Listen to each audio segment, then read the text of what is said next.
Okay, so back to SPQR, finally. This is the Battle of Utica. Doesn't come in the anything too official. It comes in a C3I magazine, though. This one's actually published online at GMT's website, so I feel like it's fair for me to use it. This is covering, it's a series of scenarios covering what they're calling the Truceless War. It's Hamilcar Barca after the first Punic War. Once there was peace in Sicily, Barca was ordered by the Senate, the Carthaginian Senate, of course, to return his troops. They were returned in a piecemeal fashion, which would have made a lot of sense if they were paid off in that fashion. However, instead, the Senate made a decision not to pay them off until Barca returned. And in the time, a great deal of unrest was fomented, and before he even returned, they marched off and laid siege to the city of Utica. And or actually, no, seized Utica, no? No, they laid siege to Tunis, took it, moved to Utica, were sieging that. And this is a battle covering Barca's return, where he was begged by the Senate to take command of the army that had just been raised, because I believe they had already been beaten. The Senate had put an army together under some gizco or another, which had been beaten by these, veteran and mercenary units that had been, through war for 10 years or whatever. And got a kind of interesting situation here. What's the advantage? Well, and yeah, you can tell I haven't read the history very well. I read it on the way home maybe a couple weeks ago and haven't read it since. So let's take a look at the situation, but I want to talk a little bit about what I'm going to do here. It's going to be a little different. I'm going to try to go into more detail, maybe show a little bit of the mechanics of the game better than I have in previous videos. I don't know how well that's going to work out, but let's go into this. So let's look at the rebels first.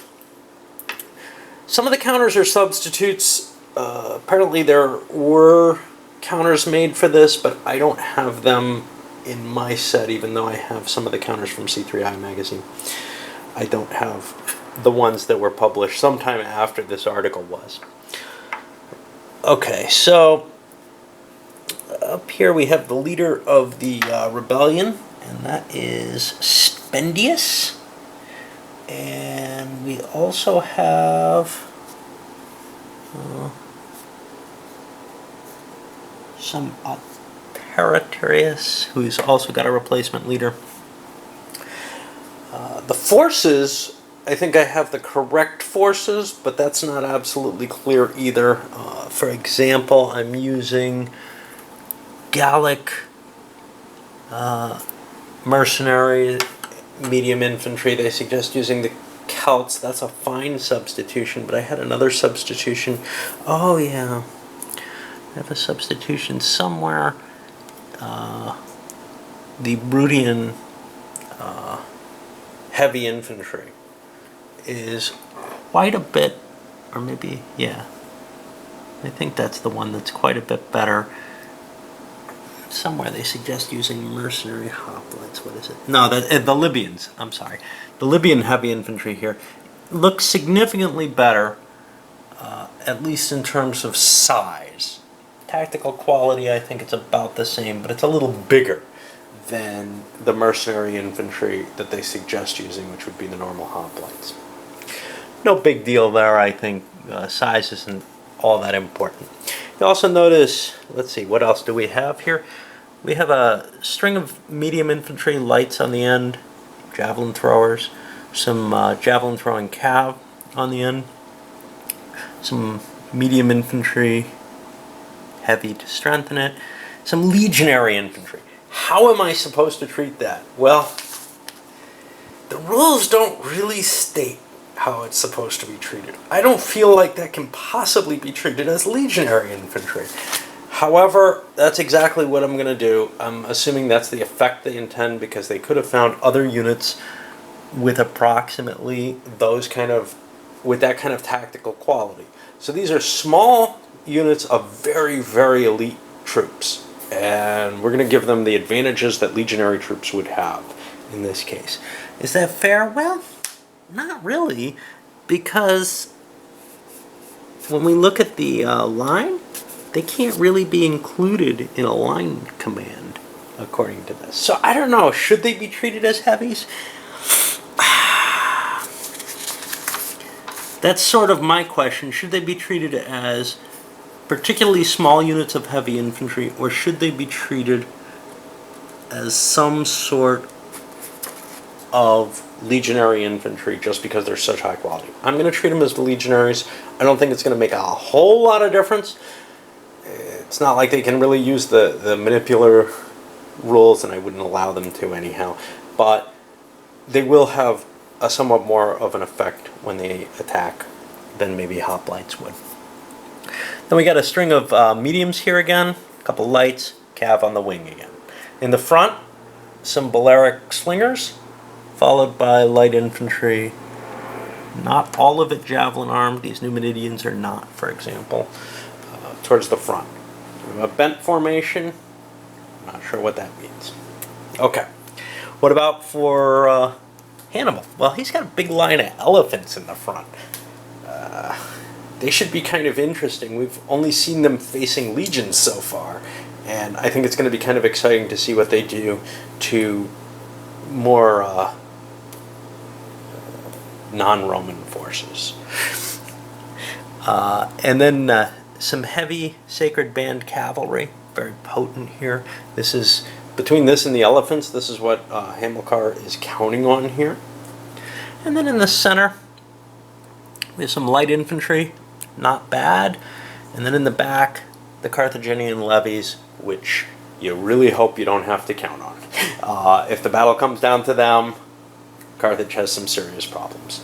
For the Carthaginian leaders, Hamilcar himself had to be replaced with a specific leader. Now, he's going to be an elite leader here as well. That's not noted on the counter. I don't know if you can really see that clearly. I'll try to load this up in high definition for you. And we get some other kind of the generic Carthaginian leaders. All right. Well, I'll fire off some initial moves to let you see how that works, but I'm going to be doing a lot of pausing here because I still do have to think and piddle about during my in-between turns.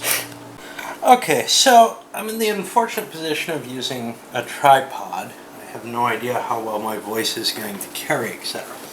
I also have to actually kind of follow the rules here, which, after having looked them over a teeny bit, I see I don't usually do very well.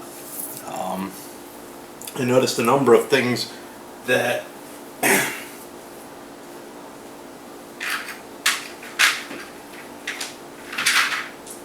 I don't tend to get right. I went and grabbed some dice. So, at the start of the scenario, everybody's allowed to make line commands initially. Now, the first player to go is going to be good old Hamilcar, because he has this elite initiative. What am I going to do with him? And here it's kind of hard because I usually think a lot better when I'm looking at the board and not talking at the same time. Historically, he turned and ran with his elephants and his cav in a feint maneuver. I don't think that that's necessarily a good move to try to represent in this game. I don't see that there's going to be a tremendous advantage to doing that. So what I'm going to do is I'm going to take Mago with a line command, and I'm going to try to move the elephants around this way. Let's see what I can get. 1, 2, 3, 4, 5, 6, 7. I don't know if I want them all that close, right?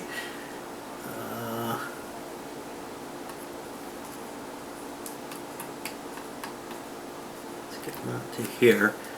And then we just slide everybody forward. Oh, I can't do that.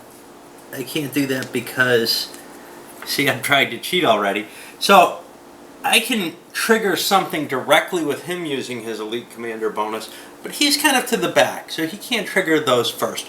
So what we go to is, who's the lowest ranked leader? And that is not a Carthaginian. That is over here. This, I don't know if I can even get him. I'm trying to use the tripod and trying to show what I'm doing, and it's about as useful as the tripod always is for me. Well, maybe somewhere else I can see. I have a very small tripod, you see. Move some counters around, or counter sheets around and see. Okay. So I don't know if you can see this, but it's this guy over here. And I don't want to move him. I really don't. He's sitting on the line of infantry, and he just is going to pass. Okay. So that's my 2-point leader. Now I gotta look for somebody who's next up, and that's gonna be, and you probably can't see this, Mago up in the front with the elephants. Maybe you almost can. So now we move this back around, and we trigger those elephants and move them as I was going to. And this is going to be a line command. It's an automatic at the beginning. 1, 2, 3, 4, 5, 6, 7.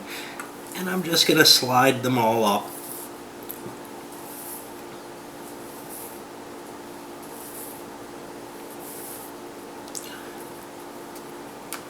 They all get flipped over. I'm not going to worry about that because this is early in the game.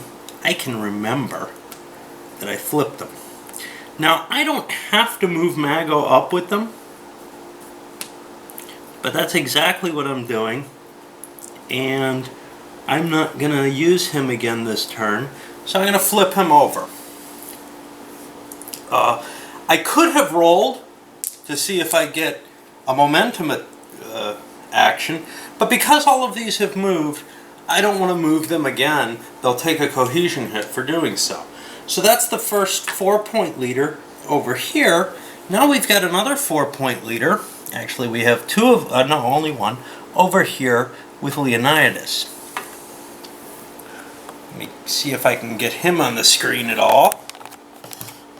Not without rearranging. Okay, so he's over here and in command of this line. Do I want to advance with him? Kind of. I don't like the position I'm in, given that all the Carthaginian forces are marching kind of to an oblique there. I want to get his force moving, but I got a problem. I got these lights in the way. His range is only 3 hexes here, so he can't really command the lights, and I don't have someone who can command them. I could use him as a line command, which could only happen after him, unless what I do is I roll for a trump of my own guy. I don't terribly want to do that, but I'm not sure I really want to pass with the leader I want to get moving the most. Hard call for me. Do I move him?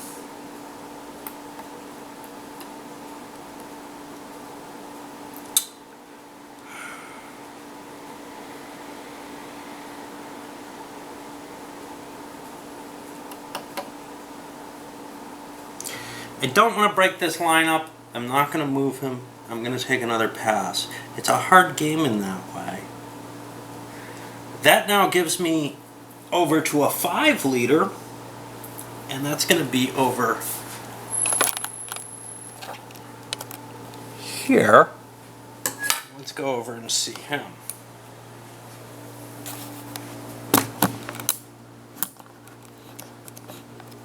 Okay, and this is probably totally useless, which is why I don't use a tripod.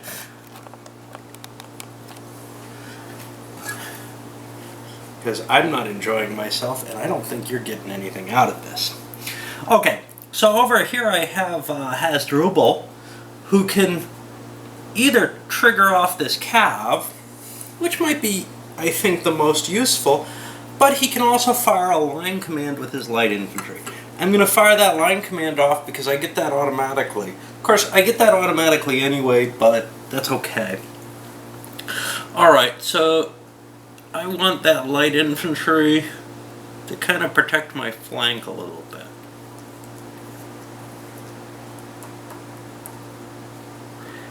And again, I'm going to just flip one unit to indicate everything moved, because this game is hell on flipping and unflipping. As the battle gets closer and things become more tangled up, I don't have to worry about that. But right now, I think that's important.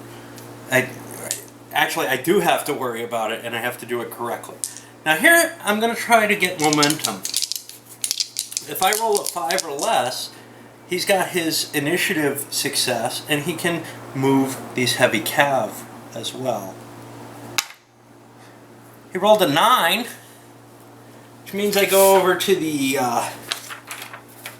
die roll of doom table. No idea whether or not you can see that.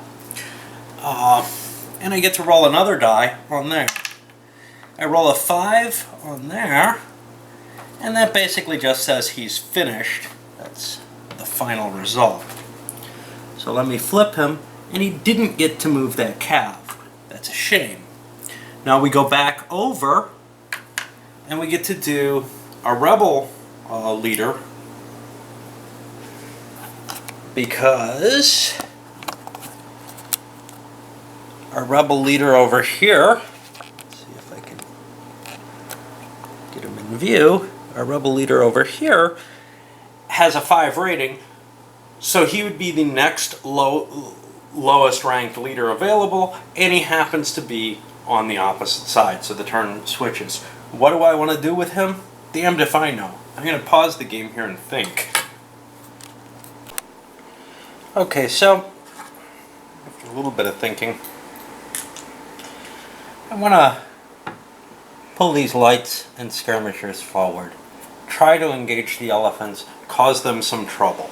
I don't know how effective that's going to be, but that's what I'm going to fire off at this point and see what I can do against them. Now, if I look at the charts, and this is taking a look from the Carthaginian side, first I want to look at the superiority chart. Let's see if I can see anything. Skirmisher versus elephant, no advantage. Lights versus elephant, no advantage. That's kind of interesting. Lights versus elephant on the front is going to be the 1 table. I don't want to do that. And skirmisher is the same. I certainly don't want to actually engage them, and I don't think the elephants are too terrified of my lights and skirmishers. They have their own missiles that they can handle this with, so they're not going to try to withdraw, although they could, because they have a movement rating of 7, and the skirmishers have 6, and the lights have 5, so they could pull away. They just don't see a reason for it. Alright, well, let's see what happens if I move forward. 1, 2...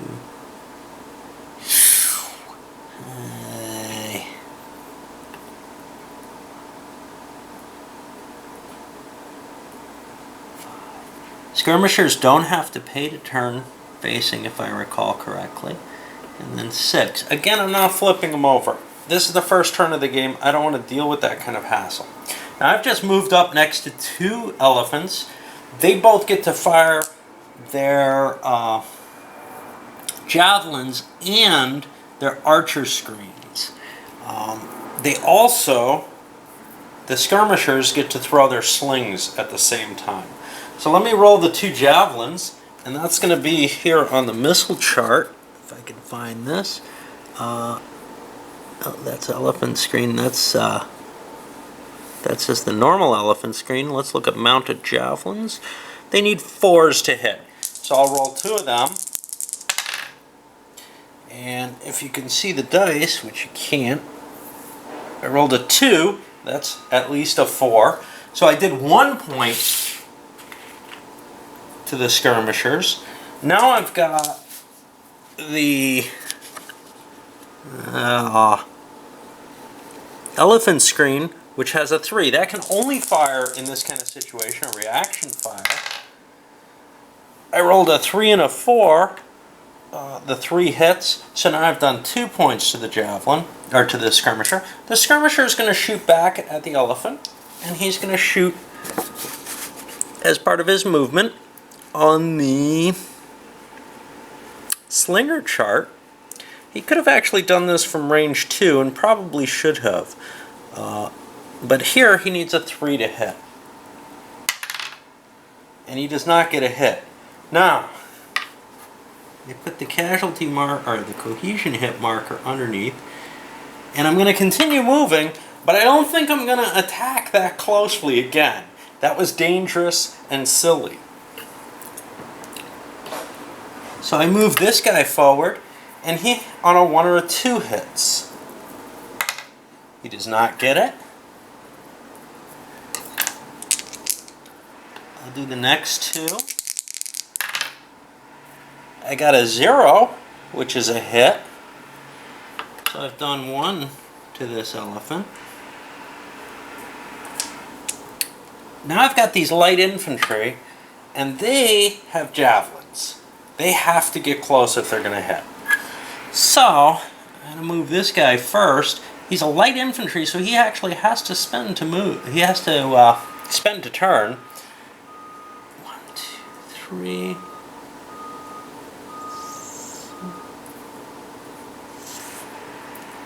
Geez, I don't know what to do with him. I'm going to move this one up first instead. He again takes 2 mounted javelins, which didn't hit, but an 8 under the missile roll for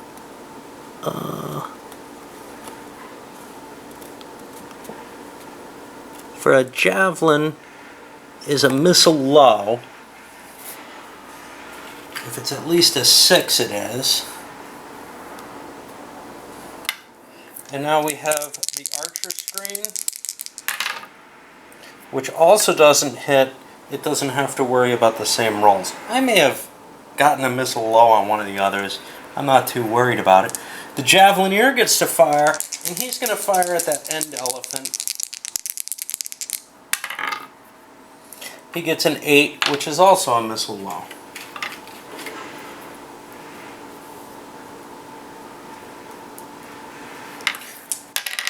This elephant, I'm going to use the blue die for the javelin. And I believe he gets a hit. That 8 over there, for archers, I don't believe causes one. You need a 9 for archers to run out of ammo. Very tiny print here. I don't think it'll show. What did I do? I think I just hit something with something. I think I got a hit on the javelin. Did. And you'll notice this elephant got to fire twice. Once at this and once at this. That's fine. That's how the reaction fire works. And now the javelineer gets to fire. And he also got a hit with a 1. And does 1 to this elephant. Now I got 2 more javelins coming.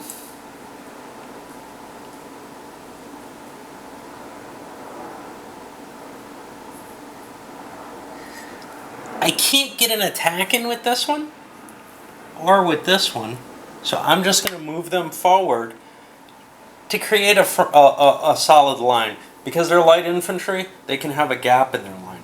And I'll load this part of the video up. There'll be a second part. I'll just be continuing this. Maybe I'll all link together, I don't know. So I'm back to handheld here. I rolled a Momentum roll, got a 6.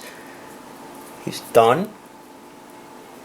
And now it hands off to one of the leaders on the Carthaginian side with a 6.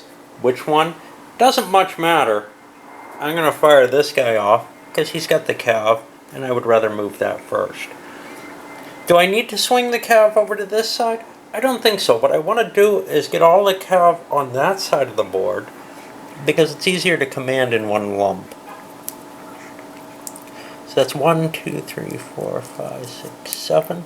And again, this flips. I don't really have to. 1, 2,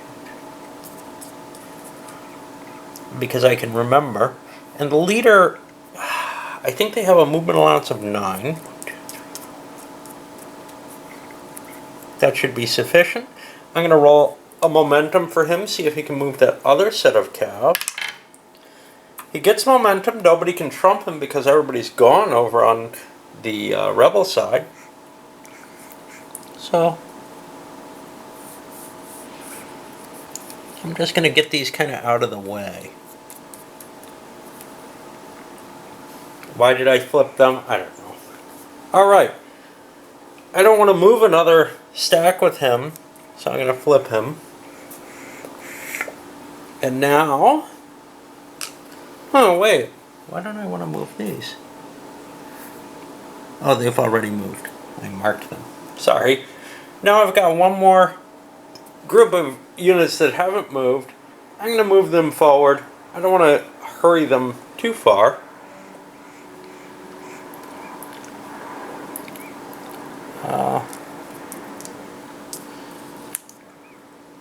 I'll pull them back 1 hex so they don't get in the way. Well, they wouldn't have anyhow.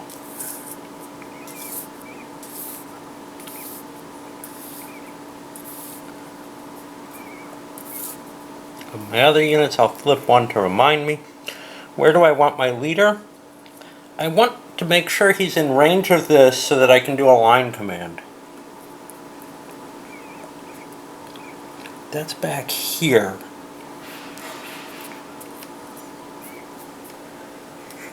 I'm going to count on a couple of things. One is, this will give him a chance to move the light infantry if he needs to. In fact, he'll probably want to. And he can always go back and try to get the medium infantry levies if he wants. I don't think that's too vital. Let me make sure 1, 2, 3, 4, 5, 6. I'm in range of these leaders, so I can also line command them. So I think that gives me my best position on the board. And that's the end of the first turn. Now we go to some sort of time to flip things over, essentially. So this is a lot of cleanup that happens in the game. Now imagine if I had all those all those counters flipped, I'd have to unflip them all. And that's what's usually the case in this game. Anything else happen here? Well, these guys could replenish their missiles, except they're adjacent in a zone of control to an enemy unit, so they cannot. If I had some routed units, they would run towards their respective map edge. I didn't talk about what the victory conditions are in this particular scenario. They're nothing exciting. The Carthaginians break once they have 50 tactical quality hits, and the rebel, not tactical quality hits, units that have died with that many tactical quality. And the rebel army is at 57. Of course, it's a bigger but less effective army. I'm going to load this one up. I'm probably not going to go in this detail again until I hit a battle.